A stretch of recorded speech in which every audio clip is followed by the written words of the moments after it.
Friends, ISRO यानी कि Indian space research organisation दुनिया की चौथी सबसे बड़ी स्पेस एजेंसी है। भारत को अंतरिक्ष में पहुंचाने से लेकर इस असीम ब्रह्मांड की खोज करने तक भारत में ये काम इसरो ही करती है। चंद्रयान 1, चंद्रयान 2 और मंगलयान जैसे न जाने कितने ही मिशंस को इसरो ने कामयाबी से पूरा किया है। जब हम इसरो की सक्सेस स्टोरी को सुनते हैं तो हमें एक भारतीय होने पर गर्व महसूस होता है, लेकिन इसका एक दूसरा पक्ष भी है। हम में से कई लोग इसरो के मिशंस को पैसे की बर्बादी मानते हैं। एक देश जहां के करीब 9 करोड़ लोगों को 2 वक्त का खाना भी नसीब नहीं होता, क्या उन्हें मार्स पर जाने में कोई इंटरेस्ट है? जिस देश के कई इलाकों में पीने के लिए साफ पानी भी नहीं है, वो देश चंद्रमा पर पानी खोजकर क्या कर लेगा? क्या इसरो के मिशंस में बर्बाद होने वाले पैसों का इस्तेमाल हम देश की गरीबी को दूर करने के लिए कर सकते हैं? क्या इस पैसे से हम देश के किसानों की मदद कर सकते हैं? और सबसे बड़ा सवाल, क्या इसरो सच में देश के पैसे को बर्बाद कर रहा है?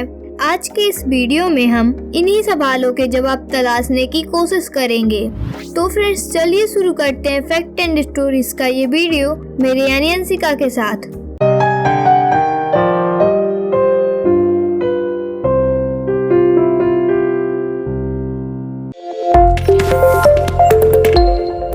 फ्रेंड्स, सबसे पहले तो हम बात करते हैं इसरो के एनुअल बजट की। इसरो का बजट 1.9 बिलियन डॉलर्स यानी कि करीब 13,480 करोड़ रुपए है। सुनने में आपको ये नंबर बहुत बड़ा लग रहा होगा, लेकिन असल में ये कुछ भी नहीं है। अमेरिका, चाइना, रसिया, यूरोपियन यूनियन, फ्रांस और जर्मनी स्पेस एक्सप्लोरेशन के लिए इससे भी ज्यादा पैसा खर्च करते हैं। अमेरिकन स्पेस एजेंसी नासा का बजट इसरो से 20 गुना ज्यादा है और चाइनीज स्पेस एजेंसी CNSA का बजट भी इसरो से 10 गुना ज्यादा है। भारत सरकार ने साल 2020-21 के लिए टोटल 30.42 लाख करोड़ रुपीस का बजट रखा है, जिसमें से इसरो का शेयर सिर्फ 0.42% है। मतलब हर 100 रुपए में से सिर्फ 42 पैसे इसरो को मिलते हैं। भारत अपने एजुकेशन, हेल्थ, डिफेंस, एग्रीकल्चर और इंडस्ट्रीज पर इससे कई गुना ज्यादा पैसे इन्वेस्ट करता है। ऑब्वियसली ये चीजें तो बहुत जरूरी हैं और हमें इस पर पैसा खर्च करना भी चाहिए, लेकिन क्या इसरो पर पैसा खर्च करना सही है? 2020-21 के बजट में स्वच्छ भारत मिशन के लिए 12,600 करोड़ का बजट रखा गया है। अगर हम भारत के लोग साफ सफाई के लिए खुद से ध्यान रख लेते तो हम ये पैसा भी बचा सकते थे। पॉल्यूशन कंट्रोल के लिए 4,400 करोड़ का बजट है, वो भी बचाया जा सकता था। भारत में इंटरनेट की कनेक्टिविटी को बेटर करने के लिए 6,000 करोड़ का बजट रखा गया है। देश में इंटरनेट जरूरी है या गरीबी को दूर करना, आप खुद डिसाइड कर लीजिए। SC, ST और OBC को स्पेशल फायदे देने के लिए भी देश में 1 लाख करोड़ से ज्यादा खर्च किए जाते हैं। क्या हम वहाँ पर कॉम्प्रोमाइज नहीं कर सकते थे? अगर इसरो के लिए बजट जरूरी नहीं है तो क्या इन चीजों के लिए बजट जरूरी था?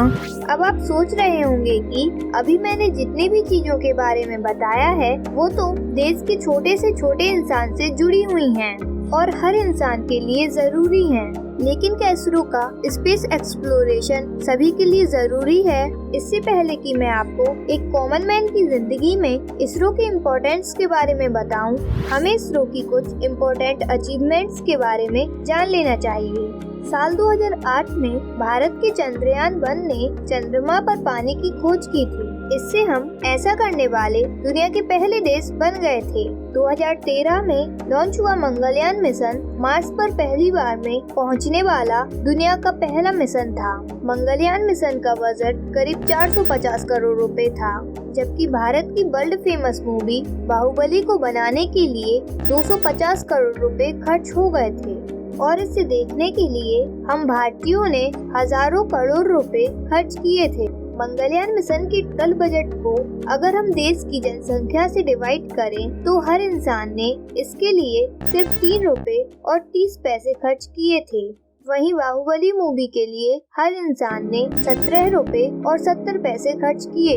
15 फरवरी 2017 को इसरो ने एक बार में स्पेस में 104 सैटेलाइट भेजकर वर्ल्ड रिकॉर्ड बनाया था। आपको जानकर हैरानी होगी कि इनमें से 96 सैटेलाइट अमेरिका की थी। इस बात पर आप खुद समझ सकते हैं कि दुनिया इसरो पर कितना विश्वास करती है। इसरो अपने सस्ते और भरोसेमंद काम के लिए जानी जाती है। चंद्रयान 2 का टोटल बजट 978 करोड़ रुपए था, जबकि जो अपोजिशन पार्टीज इस मिशन को एक फेलियर बता रही थी और इसे पैसे की बर्बादी करार कर रही थी, उनका इलेक्शन बजट और अपने प्रचार के लिए टीवी पर चलाई जाने वाली एडवर्टाइजमेंट में खर्च किए गए पैसे भी इससे कई गुना ज्यादा होते हैं। इसरो के आने वाले मिशन जैसे कि गगनयान मिशन पहली बार भारत के एस्ट्रोनॉट्स को स्पेस में ले जाने वाला है, वो भी हमारी ही जमीन से। आदित्य L1 मिशन सूरज के बारे में स्टडी करने वाला है। शुक्रयान 1 वीनस को ऑर्बिट करके उसके एटमॉस्फेयर की स्टडी करेगा। इसरो और नासा का जॉइंट मिशन निसार का इस्तेमाल रिमोट सेंसिंग के लिए किया जाना है और ये हमारे ग्रह को और अच्छे से समझने में मदद करेगा। चंद्रयान 3 और मंगलयान 2 चंद्रमा और मार्स पर नई स्टडीज और डिस्कवरीज करेंगे और इसरो के स्पेस स्टेशन से हम अंतरिक्ष को और गहराई से जान पाएंगे।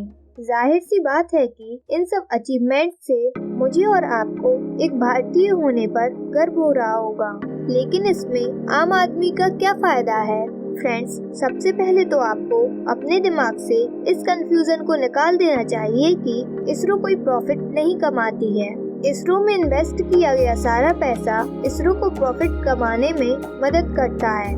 पिछले साल इसरो ने देश और दुनिया की अलग अलग सैटेलाइट्स को लॉन्च करके ही करीब 325 करोड़ रुपए कमाए थे। इसरो की एक चाइल्ड कंपनी है एंट्रिक्स। ये कंपनी इसरो की टेक्नोलॉजी और इनोवेशंस को इंडस्ट्रीज के साथ शेयर करती है और इसके बदले उन्हें पैसे मिलते हैं। एंट्रिक्स का एनुअल प्रॉफिट करीब 220 करोड़ रुपए होता है। जब इसरो अमेरिका और यूरोप के देशों की सैटेलाइट्स को लॉन्च करने में मदद करती है और उन्हें दूसरी टेक्नोलॉजीज प्रोवाइड करती है, तो ये न सिर्फ इसरो की बल्कि पूरे देश की इमेज को दुनिया में अच्छा बनाता है। इन प्रोजेक्ट्स को करने से देश को फॉरेन एक्सचेंज मिलता है, जो हमारे देश की इकोनॉमी को ग्रो करने में और दूसरे देशों से इम्पोर्टेंट सामान को खरीदने में इस्तेमाल किया जाता है। चाइना जैसे देशों को दुनिया में अपनी इमेज को सुधारने और अपने आप को अच्छा दिखाने के लिए लाखों करोड़ रुपए खर्च करने होते हैं। वहीं इसरो के मंगलयान मिशन ने सिर्फ 450 करोड़ रुपए में सक्सेस हासिल करके देश और दुनिया के हर न्यूज़पेपर और टीवी चैनल्स पर हेडलाइंस बना दी और भारत का नाम रोशन कर दिया। जब इसरो कोई प्रोजेक्ट शुरू करता है तो चाहे ये कामयाब हो या फेल हो जाए, हजारों लोगों को इसमें एम्प्लॉयमेंट मिलती है और उनका घर चलता है। सक्सेस के लिए रिस्क तो लेनी ही पड़ती है और इसरो इस रिस्क पर हमेशा खरा उतरता है। कोई भी देश साइंस और टेक्नोलॉजी के बिना आगे नहीं बढ़ पाया है और भारत भी नहीं बढ़ पाएगा। इसरो अपने प्रोजेक्ट से न केवल देश के बच्चों को इस फील्ड में आगे बढ़ने के लिए इंस्पायर करता है, बल्कि देश के युवाओं को एक मंच भी प्रोवाइड करता है। अब जरा आप ही सोचिए कि अगर इसरो डेवलप नहीं हुआ तो हमारे देश का सारा टैलेंट विदेशों में चला जाएगा और हम हमेशा के लिए अंग्रेजों के गुलाम ही बने रह जाएंगे।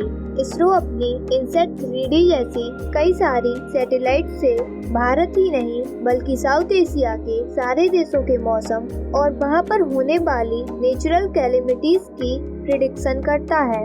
चलिए मैं इसे एक एग्जाम्पल से समझाती हूँ। साल 1999 में उड़ीसा में एक साइक्लोन आया था। उस साइक्लोन के कारण 10,000 से भी ज्यादा लोग मारे गए थे और 20 लाख लोगों को इसके कारण परेशानी हुई थी। लेकिन साल 2013 में आए साइक्लोन से सिर्फ 45 लोगों की मौत हुई थी और आसपास रहने वाले लोगों को समय रहते सुरक्षित जगहों पर पहुंचा दिया गया था। शायद आपको नहीं पता होगा, लेकिन भारत में कोरोना वायरस के एनालिसिस और स्प्रेड रिलेटेड डाटा को कलेक्ट करने में इसरो के भुवन जियो पोर्टल की बहुत बड़ी भूमिका थी और इसी कारण देश की सरकार कोरोना से इतनी इफेक्टिवली लड़ पाई।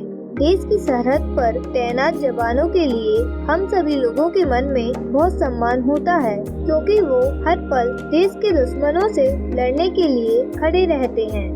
लेकिन क्या आप जानते हैं कि हमारे पड़ोसी जैसे कि पाकिस्तान और चाइना पर नजर रखने के लिए इसरो ने कई सारी जासूसी सैटेलाइट स्पेस में भेजी हैं।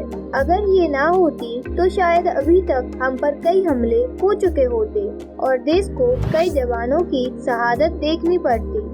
ये बात उन लोगों को समझ नहीं आएगी जो देश की सेना का अपमान करने से भी पीछे नहीं हटते।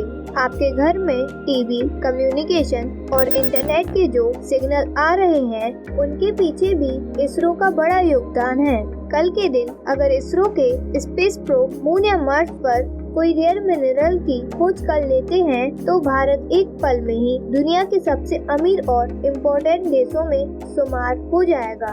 इसरो भारत का गौरव है और गौरव रहेगा। ये समय समय पर हमारे देश का सम्मान बढ़ाता रहता है और हमें इस पर गर्व है। अगर आपको भी इसरो पर गर्व है तो हमारे इस वीडियो को लाइक करना और अपने हर फ्रेंड तक इसे जरूर पहुंचाना। हर भारतवासी को इसरो के इम्पोर्टेंस के बारे में पता होना चाहिए। अगर आप फैक्ट एंड स्टोरीज पर नए हैं तो हमारे चैनल को सब्सक्राइब भी कर लेना। Goodbye and keep smiling.